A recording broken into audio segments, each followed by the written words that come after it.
Hi, I'm Nick and this is the TbT channel. Welcome to this video about quite probably the most iconic handgun in the world. It is a Smith & Wesson Model 29-2. Now, the 29-2, the 2 means it is the second variant.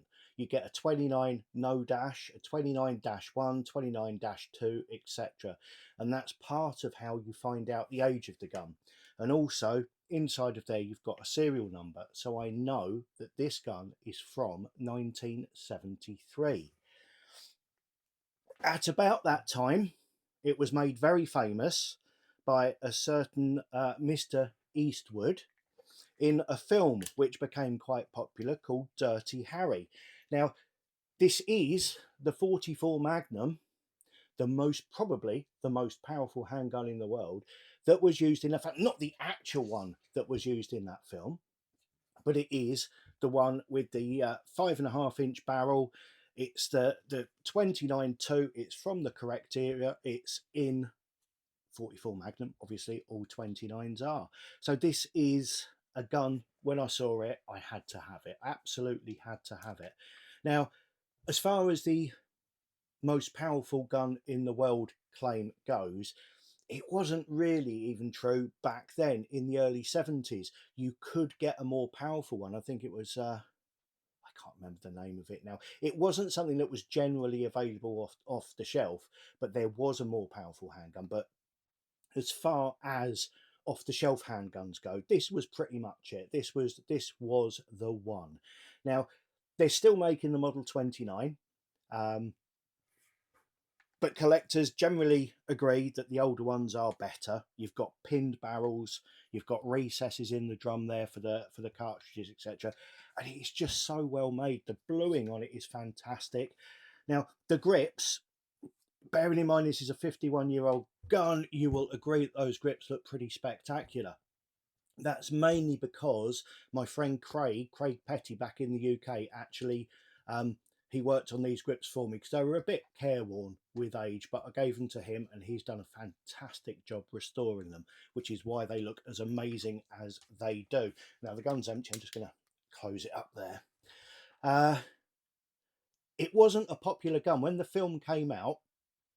They were struggling to sell them. If you're into handguns, if you're into revolvers, you're probably either a Smith guy or a Colt guy.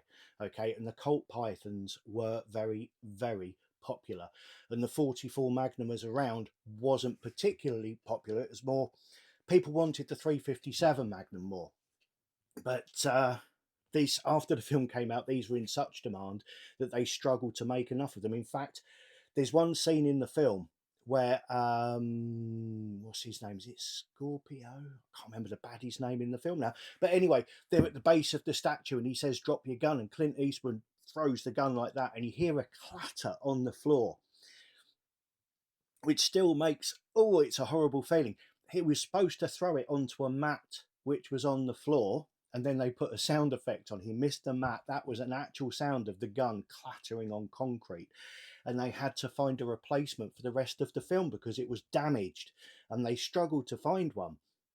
But anyway, that aside, the gun itself is absolutely superb. Being a 44 Magnum, you would expect it to have a little bit of power, and it has.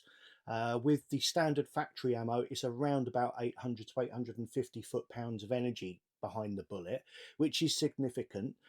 But like Mr. Callahan in the films, I do actually reload my own 44 specials for accuracy, which means with 6 grains of BA9 is what I actually use behind the bullet. I cast my own bullets for these, and with 6 grains, it's somewhere between a special and a magnum when it comes to power. So I'll call them spagnums. But it's a lot milder on the recoil. And because it's a very weighty gun, the recoil is actually absorbed quite well. The sights are adjustable and they are very good. They do the job exactly as you want them to. And really, that's all I can tell you about the gun. I suppose what we need to do is take it to the range and see it shooting. I know that's what you want to see. It's what I want to do as well. We might as well give in to it and get there now. I'm here at the range, and I've got my 29 with me. I've got some home rolled, home cast bullets. These are the ones I put 6 grains of BA9 in them, so they're between Special and Magnum. They're Spagnums. They don't give too much recoil. They're quite accurate, and they're very, very cheap to reload, which is the main thing because I tend to shoot quite a lot through this. I'm just going to fire a few down the range and see if I can hit any gongs. It's been a couple of weeks since I've used this one, so we'll see how it goes.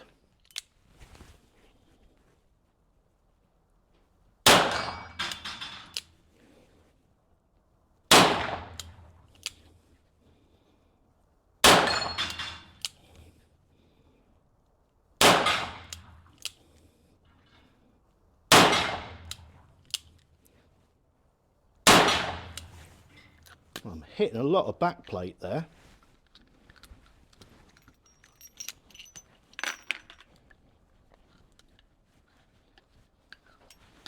Let's just reset those and have another try.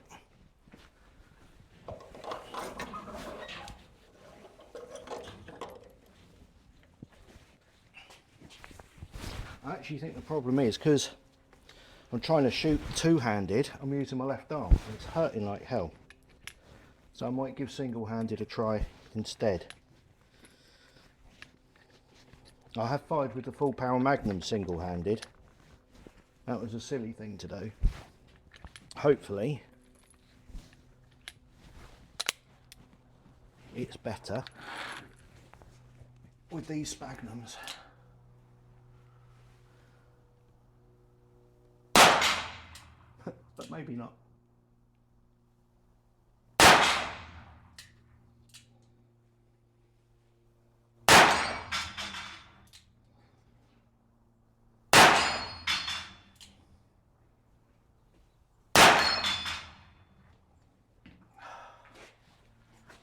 What you have to ask yourself is, did I fire 5 shots or was it 6? To tell you the truth, I don't even remember myself. I just got to know.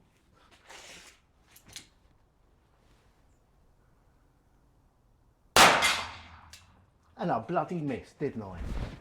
Now we've got it warmed up, let's try something else. In the first film, Harry Callahan takes a shot at Scorpio across the other side of a football field and hits him in the leg. Scorpio says, "You tried to kill me." And he said, "If I'd have tried to kill you, your brains would be splattered all over this field." Now that's quite a claim to make for a pistol at 50 metres. But I reckon this is roughly the same size as a head, and I've got 50 metres. So we're going to give it a go, see if it's doable.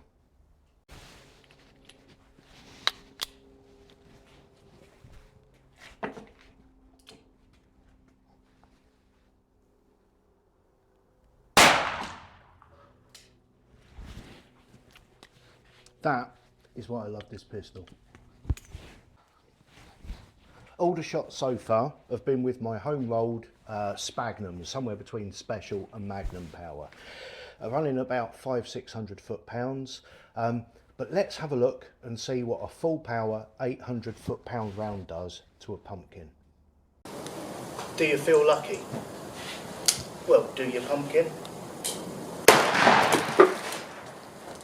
And there we have it, a 1973 Smith & Wesson Model 29-2, Dirty Harry's gun. It is every bit as good as you imagine it will be. If you've never fired one, trust me, it is good, if not better than that. Please like, subscribe, hit notifications so you get told of any more videos coming up as they come up. And in case you're wondering whether I hit that can on the first shot there, I didn't. There was a shot before it, and I'm going to put that up now.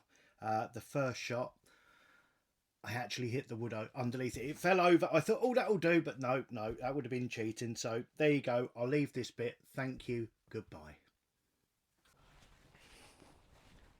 Mine shot.